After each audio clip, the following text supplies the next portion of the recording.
Hey guys, and welcome to the Working Money channel. As we inch closer and closer to global crypto regulations, you must be focusing on the companies in the space that are transparent and compliant. This coming from Nick, Crypto Crusader here on the X platform. I keep wanting to say Twitter, but I know it's not called Twitter anymore.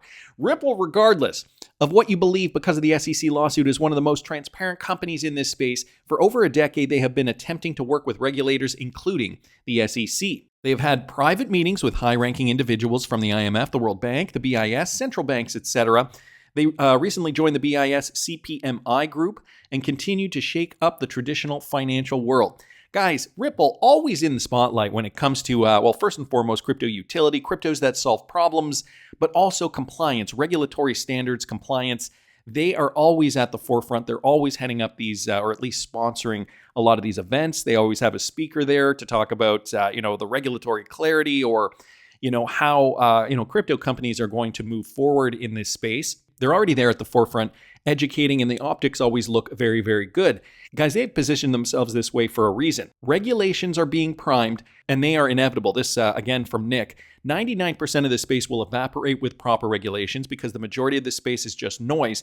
I personally see a handful of projects sticking around, and the projects that he notes here, XRP, XDC, XLM, HBAR, Algorand, CSPR, Quant, LCX, Azero, and Tel, and of course there are others. That is about 1% that's still here after the regulations. And guys, you got to think to yourselves, once the regulations do occur, we're already going to see the market cap go up based on the spec market. But once the regulations do occur, a lot of these cryptocurrencies, they're saying 99% are not even going to exist anymore. You got to think of where that capital is going to flow. If it does flow into the cryptocurrencies that do solve problems, that do have value, the long hold cryptocurrencies, in other words, those are the cryptocurrencies that, maybe you should be holding a portion of down the road. For all my Patreon subscribers, I'm going to be talking about percentages, what coins I truly believe are going to have that utility, what coins I'm going to be holding and selling this bull run. Because yes, I am going to be selling 100% of certain coins this coming bull run. Of course, I do have a diversified portfolio, the $10,000 plus portfolio that I've been sharing with my Patreon subscribers at patreon.com/workingmoneychannel. I personally have a two-pronged strategy. And Nick is 100% correct here.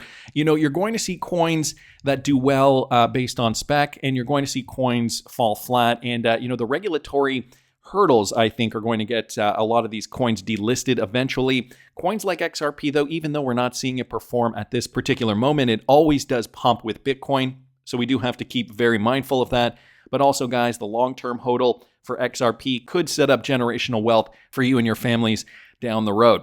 So something to think about, definitely. Thanks to Nick for posting that. Wheezy at Nerd Nation Unbox posting this. Okay, Ripple CTO David Schwartz, he's saying that projects using XRP is beneficial for XRP because it bolsters more demand. So again, supply and demand fundamentals. Right now, we're not seeing it at scale. But guys, once we do see that demand for XRP, we are going to see it explode. The commentary came during a recent exchange on the X platform. It was sparked by an XRP enthusiast, Dark Horse, who sought clarification regarding the benefits of projects like the Root Network and how those benefits are going to be brought to XRP. At the core of Dark Horse's inquiry, the speculation that Futureverse, a crypto project related to the metaverse and gaming, could be an ODL partner of Ripple. He questioned whether Ripple supplies XRP to Futureverse for use as gas tokens in their project, the Root Network, and what implications this holds for XRP hodlers. And David Schwartz did react to that in this tweet thread. In response, CTO David Schwartz clarified that when a project chooses to utilize XRP as a token rather than creating its own, it benefits XRP. He emphasized that this decision embraces both the demand and the utility of XRP. And guys, of course, with more utility comes more demand, and with more demand comes higher prices if there aren't enough XRP in the ecosystem to support that at that moment. Dark Horse did post this.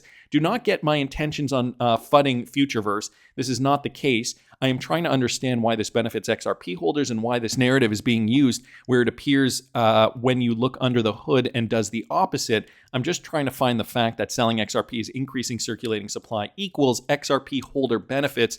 David Schwartz did respond here by saying a project using XRP as a token rather than launching its own token is good for XRP because it increases both the demand and the utility of XRP. Simple supply and demand fundamentals here. It's not that much different from an additional exchange listing or a business accepting a token as a payment. So yes, we are going to see a higher price when more demand comes, and Futureverse is just one of those examples here that Dark Horse did post a few days ago over there on the X platform. But David Schwartz has clarified, this is going to be beneficial for XRP and by extension XRP holders. Dark Horse did ask this a couple of times on X. Can anyone tell me if Futureverse is one of Ripple's ODL customers, and specifically ODL, or is Futureverse going to be transacting on the XRP ledger like everything else? Futureverse responds Panos is a separate chain. L1, Ripple's ODL, now Ripple Payments. That's a service and product for cross-border payments, completely unrelated to each other. Futureverse has nothing to do with the XRPL either. They are just using wrapped XRP on their chain as a gas token. So I guess Dark Horse wanted to know more about that, the use of XRP, how that's going to benefit holders. And David Schwartz does respond here. It benefits XRP, the ecosystem, more liquidity being used, but also holders, more demand, or rather the demand is going to be increased there for XRP. So wanted to thank Wheezy for originally posting that. Another demo here, guys, courtesy of Smoke. XRPL demo that emphasizes the importance of decentralized IDs as XRP-based transactions are confirmed with a new Face ID application. Check this out. It is a custodial network. We can protect users from fraud, as well as interoperate with whatever digital ID and custody providers that are required by regulation. One of our design goals was to provide a frictionless payment without the need for a smartphone or other electronic device. People around the world make use of RFID tags in their daily lives, and we think it's a great fit for identifying user accounts. Since the private keys are stored outside the terminal, the account identification methods can be as secure as a public key.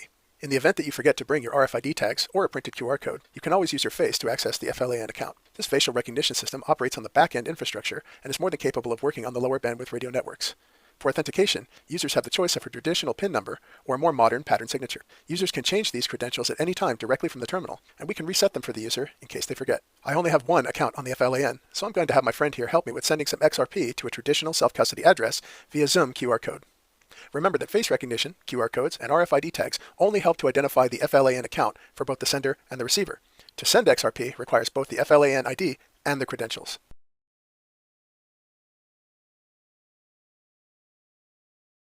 The terminal demonstrated here collects and calculates the real-time value of assets based on the current market value. This market information is attached to every data packet so that it is always up to date. The FLAN does not require customers to keep their funds on our network, and we have provided facilities for them to be able to use private wallets to move funds both into and out of the network. Our goal is to make DLT and CBDC payments as frictionless as possible and to provide the customer with all the features they would expect from a traditional bank machine. Boom, transaction successful. So that was kind of sped up. I think the person who originally recorded that video sped it up. But I will link this in the description. You can always slow it down if you want to get more detail specific and if it was going too fast for you guys. But interesting, new applications here.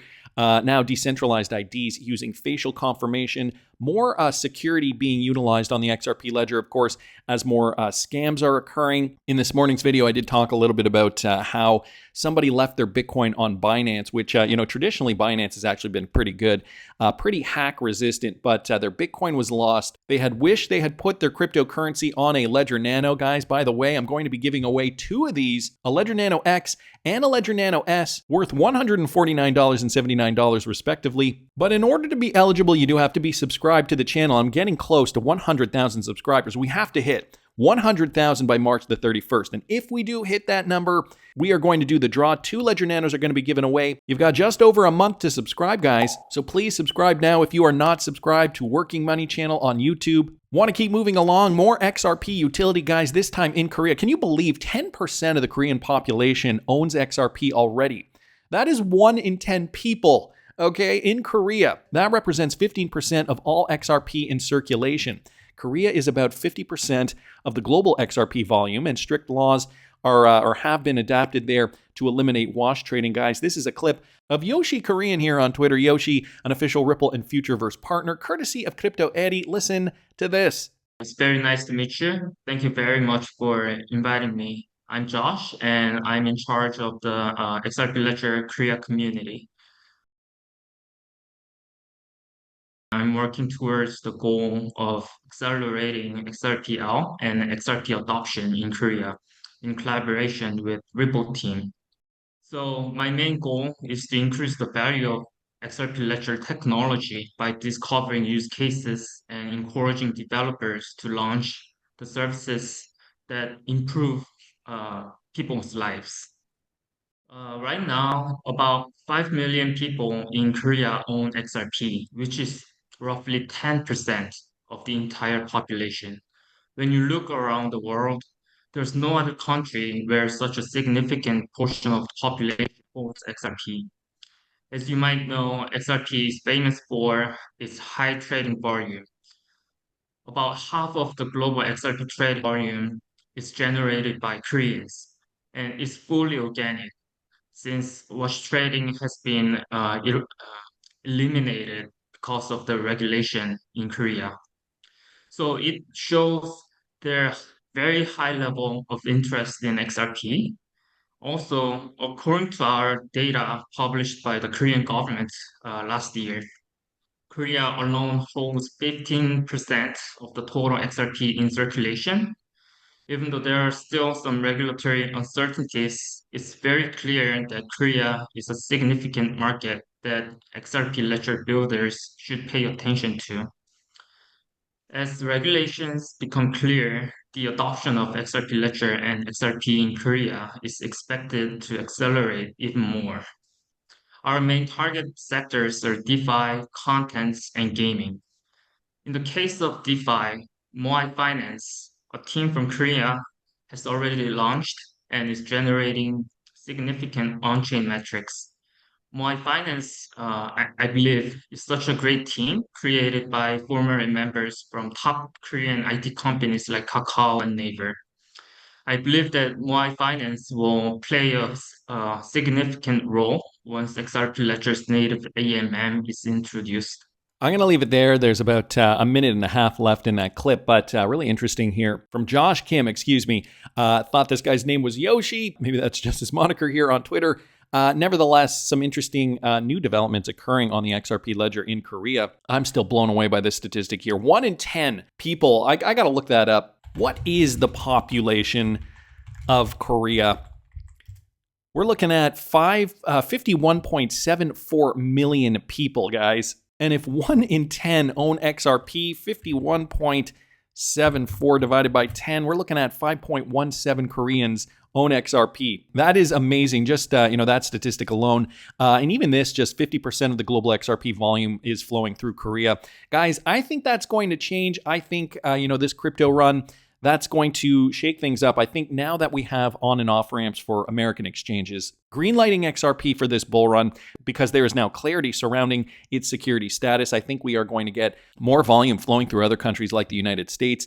And that is, ultimately how we got XRP getting up to all-time high over $3. So just wait and see, guys. Buckle up. I think this ride is just beginning, and I do think we are going to see massive price moves coming down the pike. Anyway, wanted to bring this up to you guys, courtesy of Crypto Hulk. Mastercard is partnering with Ripple in Dubai for a new crypto credit card. Now, an interesting observation here from Crypto Hulk. AI Analysis launches the AIA Mastercard, the future of crypto fiat transactions. This just came out a couple of days ago. AI Analysis proudly announced the launch of their AIA Mastercard, a groundbreaking crypto to fiat card in association with Mastercard. It's not just a card, it's a revolutionary step in bridging the gap between cryptocurrency and real-world transactions, offering unparalleled convenience and freedom to their users. So they are using AI analysis for these crypto to fiat transactions. This is the quote from the chief executive officer of AI Analysis. He says, "We are proud to be at the forefront of this revolution, providing users with a tool that not only simplifies but also elevates their financial transactions. Unmatched spending limits as well. The AIA Mastercard sets a new benchmark in the industry with its exceptional spending limits. Users can enjoy up to £2,000 in daily ATM withdrawals and euros, 10,000 euros daily spending limit, and an extraordinary 100,000 euro monthly spending limit. These limits are unmatched in the current market, positioning the AIA Mastercard as a top-tier choice for cryptocurrency users." And Faisal says this is just the beginning. We're in the works to launch more cards, physical and virtual, with higher limits in the near future to cater to both high-volume traders and everyday users. These limits are indicative of AI Analysis, confidence in its security, and commitment to providing substantial financial freedom to its users. Competitive fee structures as well, understanding the need for cost-effective transactions. Of course, they are going to be competitive with their fees. Transactions within the EU, for example, offer a 0% transaction fee, so no fee for transacting on what I'm assuming could in fact be the XRP ledger. Considering, guys, We do know that, Mastercard remember this back from a few months ago here? Well, Smoke actually just posted it recently. But don't forget this, guys. Partnered with Ripple as well is Mastercard and Visa, the two largest card holders in the world. Visa and Mastercard will benefit from the utility of digital assets like XRP. Look down here, Mastercard partnering with Ripple. Now they're looking to partner with AIA, Mastercard. But is Ripple really working on AI? Davos attendees shift towards AI. And Ripple and Circle executives did comment on this back in January of this past year. Brad Garlinghouse did comment. He was at Davos this year. I think every new technology goes through a hype cycle. I think AI is also a technology that is here to stay. Now, this is not confirmation that Ripple is working in AI. However, I do remember somebody, I can't remember for the life of me who it is now, but somebody did say that there were some projects associated with artificial intelligence now running on the XRP ledger. And Brad Garlinghouse even says, it's transformative in a lot of ways, but also not exactly clear what the business models are and how it's going to play out. So, could this now be the first step to run AI payments or artificial intelligence payments through Mastercard, a confirmed Ripple partner, over the blockchain, over the XRP ledger? Also, remember too, guys, just from yesterday's video, Hugo Fillion of the Flare Networks, also associated with the XRP ledger, he said this. We think that blockchain can make AI specifically better, as in it can result in better, more accurate, less dangerous models. That's what we've been working on at Flare. AI can make blockchain better, but then he finally said that he was not going to discuss anything further at the moment, and this was just from this month, guys. So artificial intelligence now being run on the blockchain. We've got Mastercard here, obvious partner with Ripple, and they are now working with AI analysis for this fiat to crypto card in collaboration with Mastercard, where fees are going to be super low. They want to make it convenient for users to manage and spend their crypto assets effortlessly. It sounds to me like a collaboration that could be running on the XRP ledger, but that is just my opinion. I want to hear what you guys think. Please subscribe to the channel, guys. So close to 100,000 subscribers. I'm going to be giving away 2 Ledger Nanos to 2 lucky subscribers, but you do have to be subscribed to win. So please subscribe to the channel if you have not already. Like the video if you like the content I'm providing. I always love hearing your comments. See you in the next one, guys.